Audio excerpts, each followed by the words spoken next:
What's up, everybody? This is EvanForGrips.com, continuing with the Partypoker Bankroll Challenge. We are now at episode 18 of the challenge, and hopefully we can do some damage, pick up some buy-ins, make that money, all that stuff we always hope to do when we play a poker session. At the start of this session, the bankroll had just shy of $1,000, and so I decided I'm going to go ahead and try 50 NL. I know it's a little bit aggressive. It is only 20 buy-ins for 50 NL, but I'll just do a 2 buy-in stop loss, and should I get rocked during this first shot at 50 NL, then it's no problem. We'll just go back down to 25 NL and go through a little rebuilding.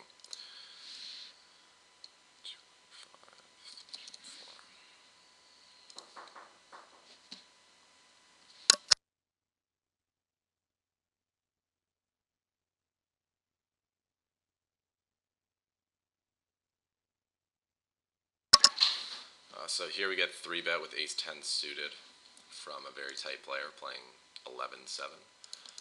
Not going to continue with that. And the game's already playing four-handed, and given that we're going to try to play low variance style, since it's our first time playing 50 NL, I'm not going to stay on any of the games when they're four-handed. We're just going to try to maintain six-handed tables the whole time.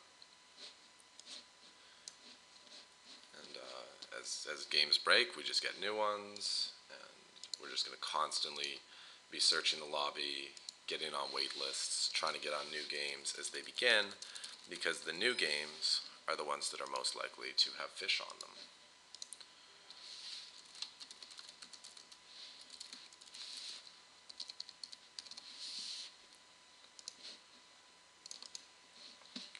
The other reason I went ahead and started at 50 NL is that, eventually we're going to have to play these limits to move up. But it's good to start developing reads on the players here and building up a database of statistics such that, we can know who are the players who are playing laggy, who's playing nitty, who to target, who to avoid, all that stuff. So at one point or another, we're going to have to take a shot, and I figure last week's challenge went pretty well, and I'm feeling good about my play right now, and I think I can continue to make some money in these games, so why not? Just go for it. What's the worst that could happen, right? It's not like I'm just going to play, and if I'm doing poorly, just continue to play. I'm going to be willing to drop down to a lower limit because that's the responsible thing to do. So table 2 facing a 3-bet with pocket 2 is not the hand I want to call a 3-bet with. And on table, I guess it doesn't really have a number, but it would be table 11. I'm going to open with 10-8 suited and check call the flop. I could bet the flop for value to get called by straight draws and stuff, but I think that gives him an option to raise us with a lot of different hands, be it made hands, drawing hands, and all that. And I don't really want to bet and get raised off this hand on this board, so instead I'm just going to go with the check call approach and hope to play a small size pot. I'd imagine that he's going to keep firing on that ace and there's not much we can do, which, as per usual, shows the difficulty of playing pots out of position, which is why I'm generally recommending that you guys play reasonably tight in the small blind in those blind versus blind confrontations, just to avoid getting screwed with post flop, because no one likes to fold anything blind versus blind. Ace king suited on table 2. I don't sound excited, but I'm pretty excited. Okay, I'll make it sound like I'm really excited because ace-king suited in this spot is pretty fucking sweet. And we're going to be 3-betting, and we're going to be getting it in, if we can. And it's great that there was a limp and a raise because Slenderman is obviously isolating the fish, and he may think that we're trying to re-isolate him and then come in with a 4-bet, which is always good when you have a hand that you're actually ready to take to the felt.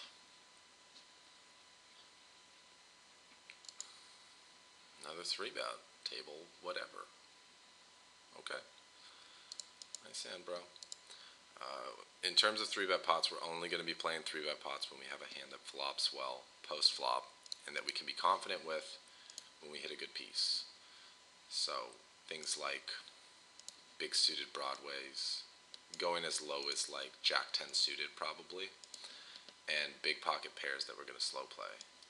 And yes, there is some extra stuff going on today as well.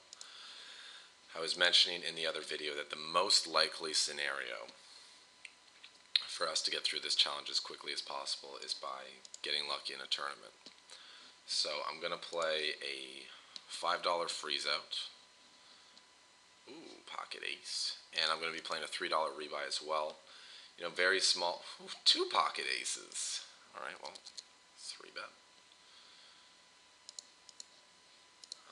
You know, very small buy-ins relative to the bankroll.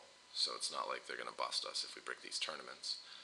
But they do pay, you know, a few $100 up top, so that's obviously fantastic for the challenge. Alright, well, we get 4-bet from early position spot. He's not that likely to be bluffing, so we'll just get it in. And he didn't want to go with it, but hey, picking up 20 big blinds with no showdown is never a bad thing. And we're also going to put the squeeze on table 5. Not get anything. And I think a big part of why we just got 4-bet there with aces on table 2 was because that was the second time that we'd 3-bet that player. And that's what I've been talking about in other videos about setting up a dynamic, where if you get really 3-betty on someone really early, they're going to want to fight back at one point or another. And it doesn't mean they're going to fight back when they have a hand. They might just fight back the next time that you're a dick and you re-raise them. So it can be good to 3-bet people a lot with a lot of different things so that they get tired of you and decide to spaz out at the wrong time. And blind versus blind just doesn't seem to work out, but on an ace-high board, I obviously have to fire a continuation bet, and then when I get called on it, I'm just going to shut down. Especially with the 7 pairing, the only piece that we're beating on the flop is a deuce. Well, we're not even beating that. The only thing that we can get to fold out is a deuce. So checking and folding is going to be the play. We're going to be doing a lot of small, low variance style things. Little stabs here and there. Think about like a boxer. We don't need to go for too many uppercuts and hooks. We're just going to do lots of jabbing and jabbing and jabbing, and then waiting for our opponents to get tired and withered, and then do something silly.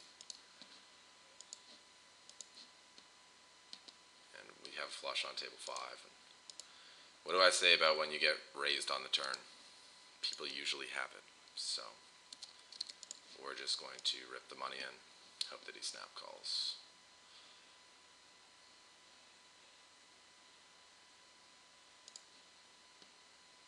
Really min-raise bluff me there?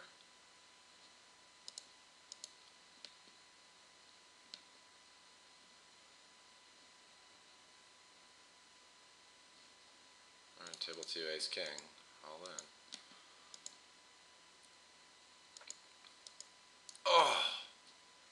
So sick. For sure, I saw that flop, I'm like, I wanted to be like, that's a hold. That's a hold. But sometimes not a hold. Okay, interesting that Juice Hawk, it's Juice Hawk, but he kind of spelled it poorly. We'll try a bluff there. I'll remember that for later. Jacks against a guy with just over 20 big blinds on table 3. I'm just going to re-raise and get the money in. If he should be so nice and oblige. And if I see that there's a lot of 4-bet bluffing, like a lot of 4-bet folding and a lot of raise folding on later streets going on in this game at these limits, then obviously I'll change my attitude and I'll change my play. Instead of just getting the money in assuming no one's bluffing in those spots, I'll add more slow plays into my game, give them more rope, allow them to bluff, stuff like that. But I thought that on table 5 he wasn't going to be bluffing there. And if he had a hand like 2-pair or trips or a worse flush, that I don't want to let a card come off on the river that's going to kill the action. And I just want to get the money in before anything like that should happen. Deuces, not going to call for that much more on table 3. I called the initial raise because the opener was so tight that I figured our implied odds are good. But generally you don't want to be calling too many re-raises with nothing but small pairs, because I mean it's expensive and it's not that easy to hit a set, so you always want to be investing minimal amounts when trying to hit sets.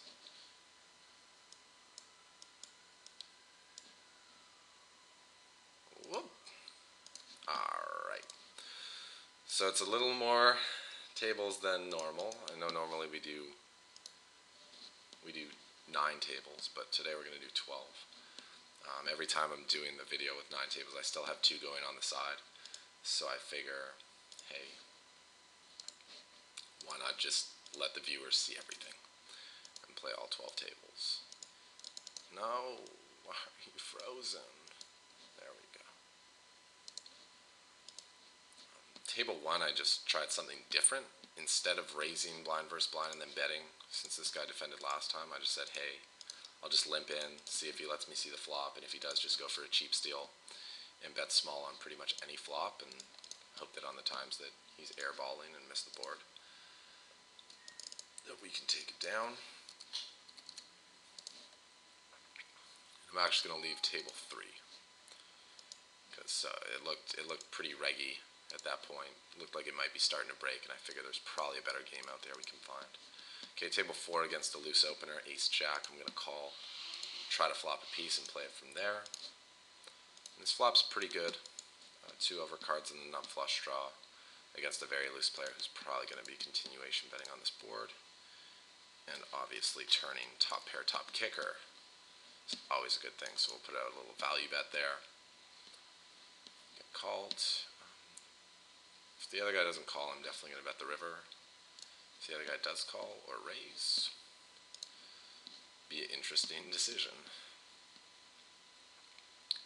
Because it seems kind of crazy that he would bluff raise here after having checked back the flop. So he would most likely be on some sort of slow play, but we got the nuts, so actually we'll go bigger. One of these guys should have a heart, so, and a big heart at that, so I'll bet and hope that one of them calls, but no one wants to cooperate today.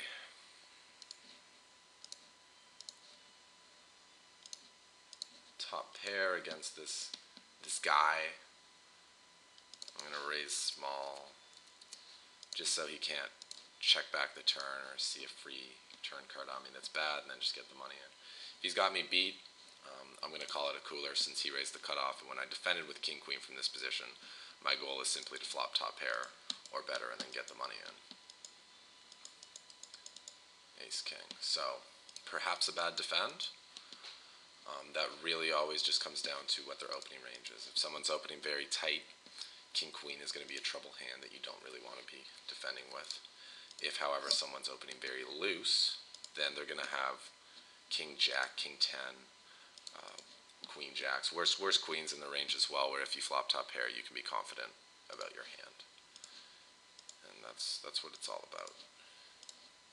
It's just having a good gauge on someone's play pre-flop, and therefore being able to make the best decisions post-flop. Getting offered another seat, but I think we got enough action. And it gets kind of annoying when it's popping up every 2 seconds. Hey, do you want to take the seat? Do you want to take the seat? Do you want to take the seat? I'm just like, you know what? I'm good. I'll just play with what I've got.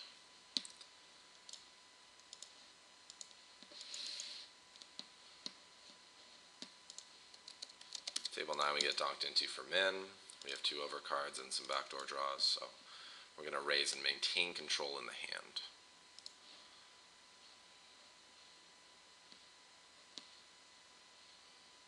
Now it looks like I should have taken that seat because one of my games is Bracken. Okay, I'm going to bet the turn for value in the case he has a 7-8 or a 6x type hand. But if he raises, I'm going to fold because at that point I would assume that he just has a straight or a flush. But I think my hand's good enough to bet for value, and also one that's vulnerable enough that I don't want to just check back and let a free card come off. So at this point we'll check, and we played the hand well. We got him to pay off a reasonably large bet when he had nothing but a draw, whereas checking back and giving him a free river would have been a mistake. And also, his bet on the flop was very weak, and by raising it up, we gave ourselves the opportunity to get him to fold there or fold on turns where he didn't improve whatsoever. Like, if the turn was not a diamond there, I'm pretty sure he would have just check folded to a bet there.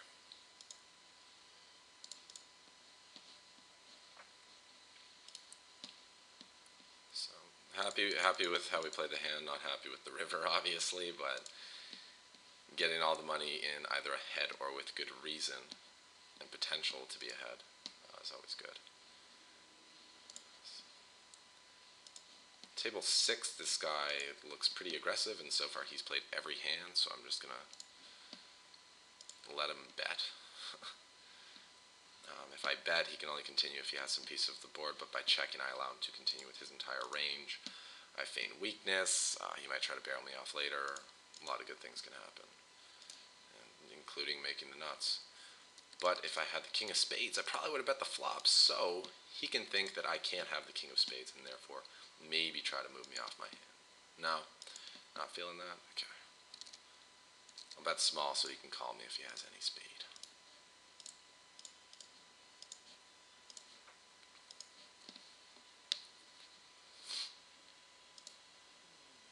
He had Jack-7 for trip jacks. More importantly, he had Jack-7 offsuit for calling a raise pretty fucking light. And in the tournament, min bet, not gonna fly. We have middle set. We need to build this pot, so make it 200. If they both have nothing, that's fine. Take down the pot, but we need to be building the pot for the times that they have a king, or a straight draw, or, any two pair, anything strong. It's not that often you're gonna flop a set, so you gotta do what you can to get the value from your hand when you do hit it. You'll also see I didn't re-raise pre-flop with the 10s. In early stages of tournaments with the medium, even good pairs sometimes as high as queens, you don't need to be fast playing pre-flop. You want to see a flop and then play position, that stuff. So Jack-9 has got there, but there's still a lot of other hands that I beat, and I don't really see me folding this hand unless the river is like a 9. So I'll bet pretty big because there are lots of draws, and I need to charge those draws. And hopefully the river is just good for us.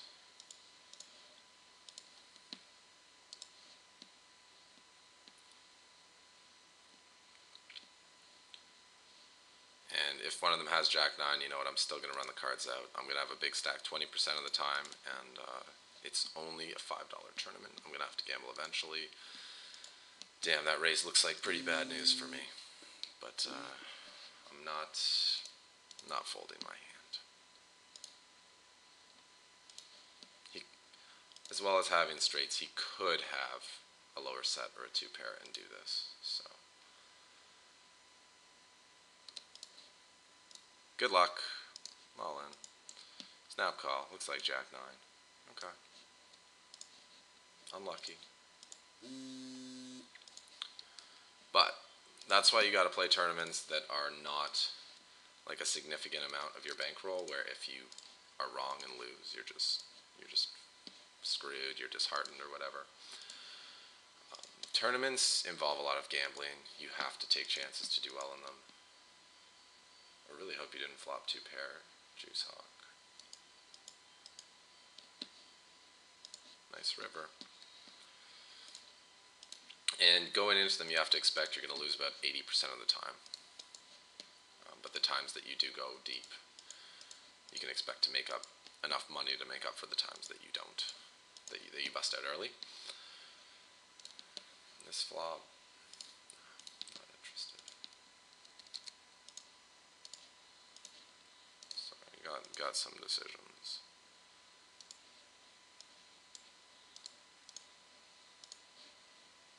just checking these 8s down.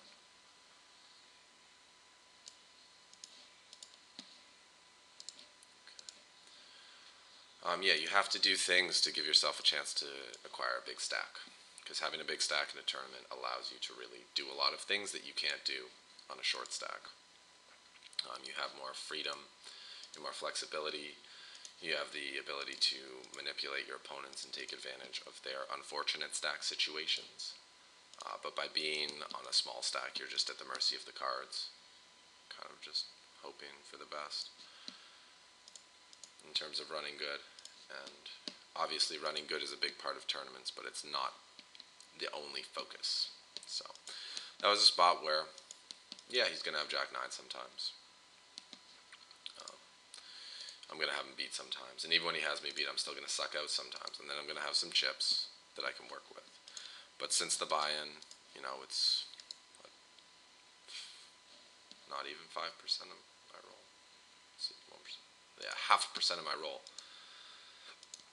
I can be comfortable with that situation. This guy, table 10's pretty nitty. I'm actually not going to even see the flop. This guy, however, on table 3 is pretty crazy. So against him, I'm going to try to get my money in there. And these guys who 3-bet anything, and are just like kind of crazy loose, will usually call 4-bets.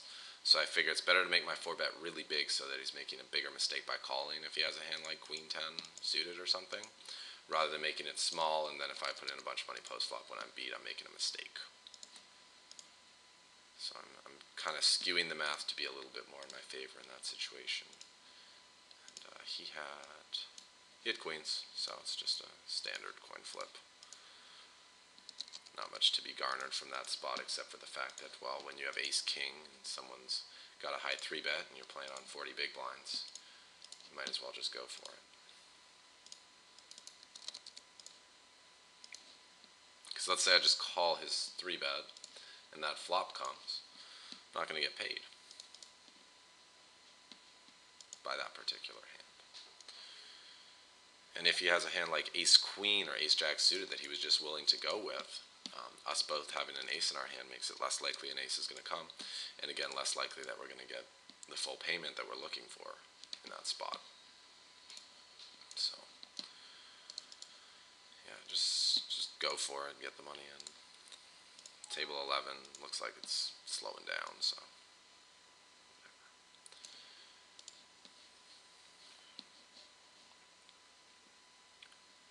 And this guy's literally playing every hand. Okay, Queen 3 suited is not very good, but against someone who's playing every single hand, their post-flop abilities are probably going to be fairly poor. So, you can speculate fairly wide against those types of players.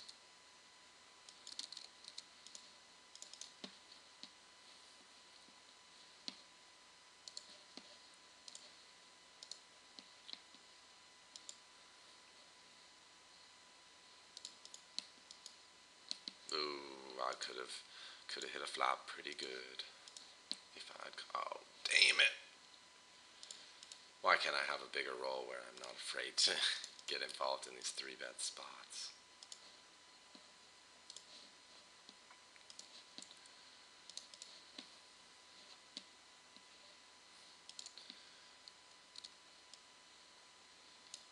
Don't really like how this board's running out on table 11, but I'm still gonna call and see if he bets the river really big.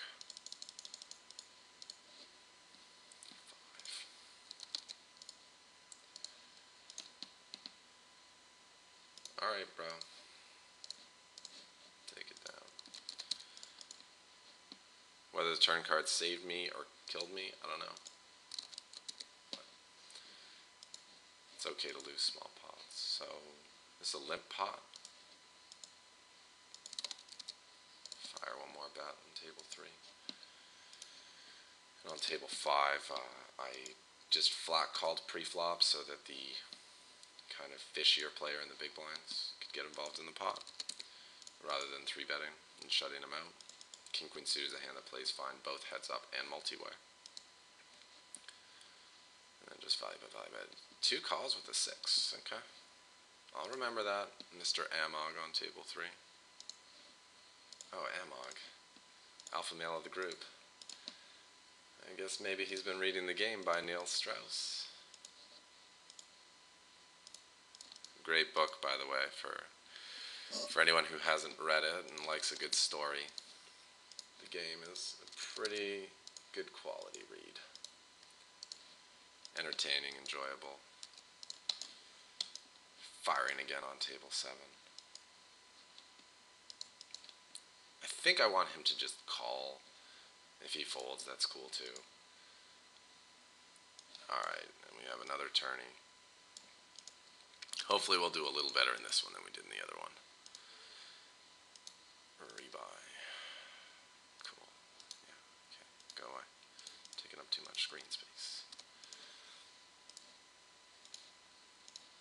And rebuy tournaments are cool because you have an hour to just build a stack. If you lose, you can buy more chips. Yeah, that's the main thing. If you lose, you can buy more chips. So if you get coolered, you're not out of the tournament where your chance is over. You can just rebuy for that first hour. It also allows you to play splashy. A lot of people play really poorly during the rebuy period, gambling a bit too much. So it's a good chance to build a stack kind of with much less risk because you always can just get back into the tournament. And then after the first hour, the real tournament begins, and hopefully you'll have a stack already by then that you can then use to just maneuver around and get through the field. Table 7 flop mid pair, just going to take it to showdown. Call 1 bet, and if he checks, I'll fire a bet.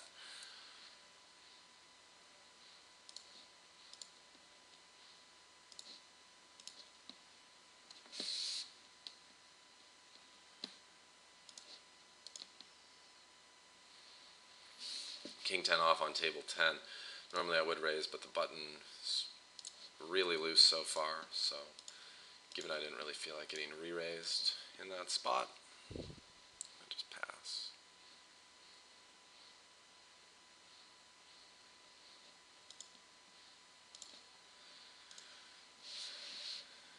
And so far, I mean, the games look pretty good.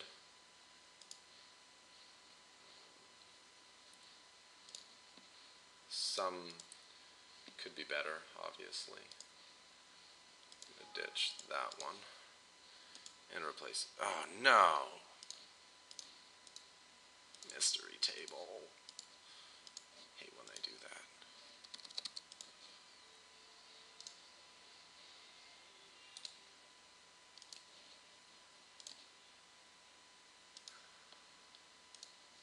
There we go. Okay.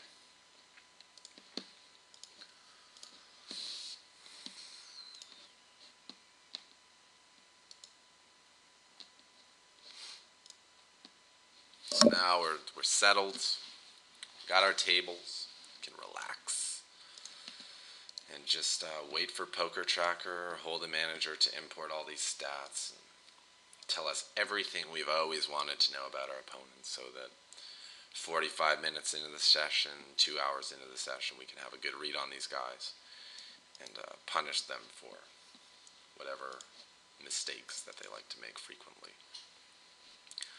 If you have a good HUD setup, the stats pretty much tell you everything you need to know. And I've had a lot of people ask me what stats I use in my HUD. So even though I've mentioned it in other videos, specifically the one called How to Use Hold'em Manager and Poker Tracker, I list off all the stats that I feel are important to have on a heads-up display. I'll go through them again. Really quick, VPIP, pre-flop raise. 3-bet, fold to 3-bet, 4-bet range, fold to 4-bet, 5-bet range, aggression factor, call raise, fold to C-bet, raise C-bet, donk bet, fold to turn C-bet, river aggression frequency, 1-1 soft flop, went to showdown, attempt to steal. It's a lot of stuff. C-bet and 3-bet pot. Went to showdown, won at showdown, 1-1 soft flop. Yeah, that's it. that covers my HUD.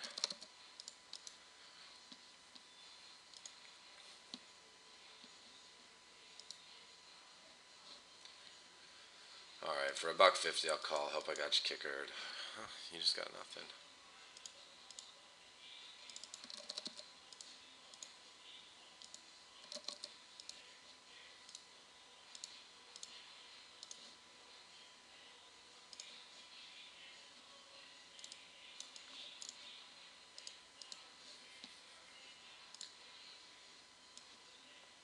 And for any of you guys who are like mass multi-tablers, you can see why when you start your sessions, it's pretty much important to just get on as many waitlists as you possibly can. Because tables are going to be constantly breaking, and once you're in the game, just kind of focusing on playing. You don't want to have to spend a lot of time going through the lobby looking for more tables. It's really tough to keep up with that. So the obvious thing to do then is just get on as many waitlists as possible and just run through them as the action comes.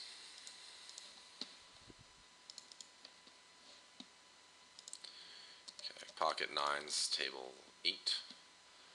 I'll definitely isolate a limp from a guy who's playing 44-0. That's a good flop, so we'll bet. Hope we don't get min raised, because it's always tough to know what to do when you get min raised.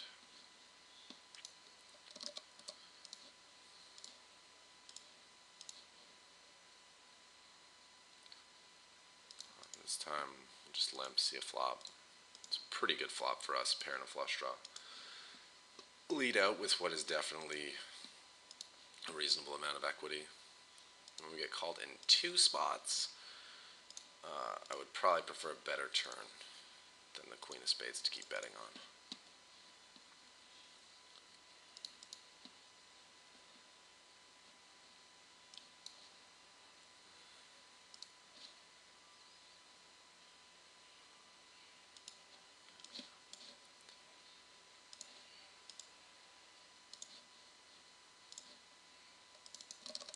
Yes, I just folded pocket 7s from the big blind facing a raise. Just not trying to play out of position without the lead. Even though you know 7s, you can hit the flop and be like, not, got it. It's still hard to extract value and know which flops to continue on when you don't hit your set, which is going to be most of those flops. Solomon. You bet an ace on the turn.